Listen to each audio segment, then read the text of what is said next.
With 2016 finally behind us, it's time to get excited for 2017 and all the great games that it hopefully will offer. And I get asked quite often, what games am I looking forward to? So I figured why not kick off 2017 by looking at the games I'm most excited for. So here it is, my 6 most anticipated games of 2017.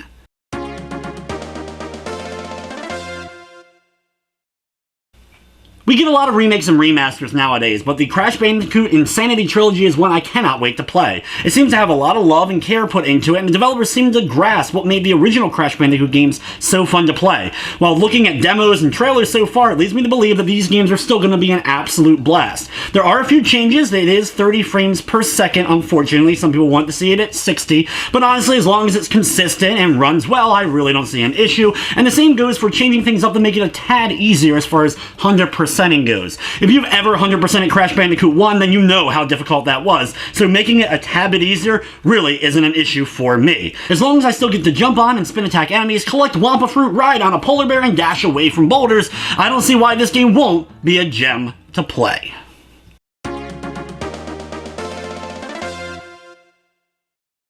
It was a bummer that it got delayed at the end of 2016, but after replaying South Park Stick of Truth on PS4 by pre-ordering Fractured But Whole, I cannot wait to get my hands on the new game. It is the whole superhero motif, and that is some of the best story arcs that South Park has ever done, as well as changing up the gameplay a bit, making it a bit more of a tactical RPG-style battle system than a just traditional turn-based. But overall, all the humor and everything that made South Park great was captured very much so in Stick of Truth, and as long as that carries over, I don't see why South Park Fractured But Whole won't be one of the best games of 2017.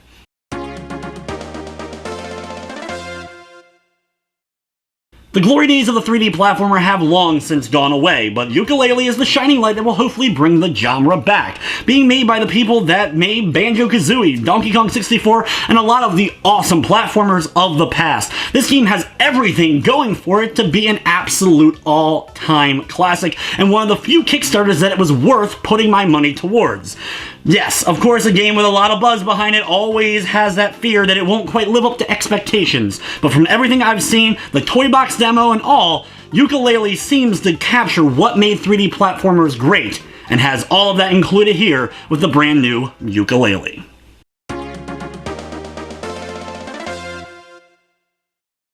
It's only a few weeks away, but I cannot wait to play Resident Evil 7. Sure, there is a lot of questions going into it. It's a huge change and departure from previous titles, but we've seen that before. Resident Evil 4 turned out great and was hugely different from previous RE titles. So I cannot wait to see what the Resident Evil team is going to do with this first-person perspective. It's going to be different, it's going to be new, but everything has led me to believe that it's going to be a very gritty, dark, and scary experience, and it's going to be one that I cannot wait to have in 2017.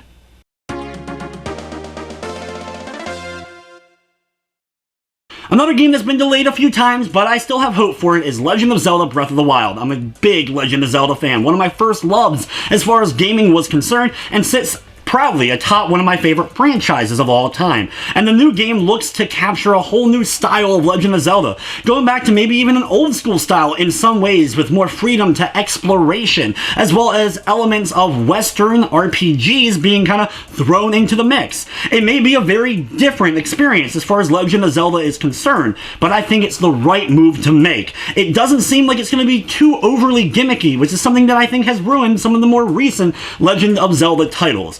Overall, Breath of the Wild has everything going for it to make it one of the best games of 2017, and potentially one of the best Zelda games ever made.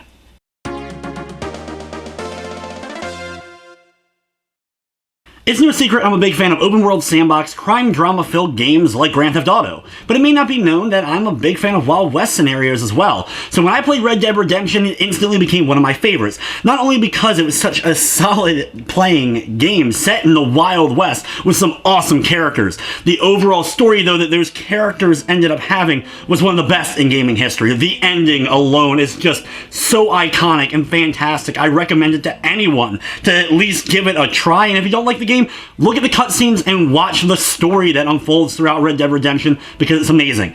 So now that Red Dead Redemption 2 has been announced, my anticipation level cannot get any higher. I don't get overly excited for too many games that are announced anymore, and after seeing a very, very brief teaser that they've shown so far for Red Dead 2, I'm not sure exactly what to expect. But all I know is that Rockstar usually doesn't let me down. So Red Dead Redemption 2, I'm expecting a grand, amazing story with some awesome characters, awesome setting, and some fun Wild West gameplay to tie everything all together. Red Dead Redemption 2 hopefully will be out this year, but if for some reason it ends up getting delayed to next year, I'm still going to have it at the top of my most anticipated games list.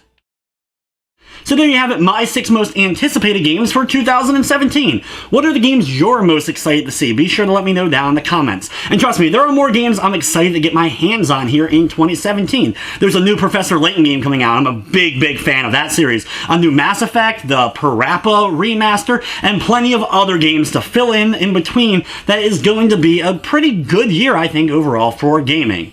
But whether or not these games end up living to expectations or not will, of course, be something we have to wait and see. But anyway, guys, that's going to wrap up this countdown. I'd like to thank you for watching, and of course, I hope you enjoyed.